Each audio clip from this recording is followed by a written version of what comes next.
Week 24. Let's get right into the video. I haven't watched this since I actually performed or even recorded this. Looks like we've got the straight dog strength iso cups in a kneeling position. Got a nice coat on, jacket on in the basement because it's cold down here. Some deep ranges of plantar flexion for sure. And I do recall doing this the first time, although it's an overcoming isometric going up against a movable object. I'm still holding it for a set duration of time. I believe like between 30 to 45 seconds. Yeah, I'm just resting there. But it felt good. It kind of intermixed the two. And then we've got our yielding isometrics from a standing position, really posting that gastroc. Really trying to recruit that medial gastroc as well. Whether that's pushing the center mass in different directions, maneuvering the foot, whatever it may be. And then we've got our force frame measurements, and this is now on February 5th. The first one was on February 3rd.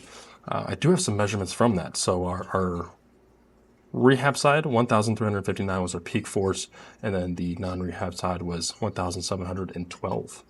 Not too bad. Asymmetry, average, looked like it was 21% average deviation between the two. Then we got just some fun standing heel raises. Done more heel raises at this time point than I ever care to admit. The impulse looking pretty good. We got a single leg heel raise as well. Now I'm just trying to look as I'm with this video, looking for the RFD.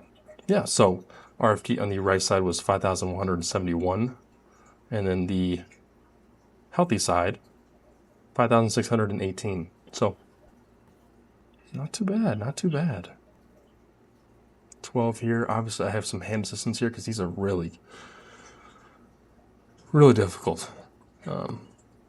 Really exposing the weakness of that gastroc, and obviously I've had a lot more reps, a lot more tissue exposure in a seated position. It's just way more controllable, especially in this early phase. Even though we're in week 24 right now, what I really like these, just a very, very light negative step aspect.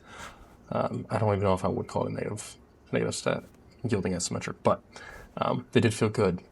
Just a different stimulus added to these. And then we got our bilateral heel raises. Great to look at the tissue as well. It's slowly starting to come back, although it's for loading as much as I have, it's been taking a while. And then the thickness of that tendon. I do love seeing Jake Turo's videos with the SpongeBob emoji. You do have to really load the tendon to induce any stimulus to squeeze those juices out. But yes, penguin walks. It's like I'm having a seizure, but that's cool. Okay, well, thanks for watching the video. Stay tuned for weeks 25. I believe I was consistent up till week 27, and then I've just been kind of sporadic. Because up to this point, I've recorded every single exercise, which is a lot. But I hope you've enjoyed so far. Moreover, I'll probably be posting more updates rather than weekly things after week 27, just a heads up. But yeah, thanks for watching, and stay tuned for week 25.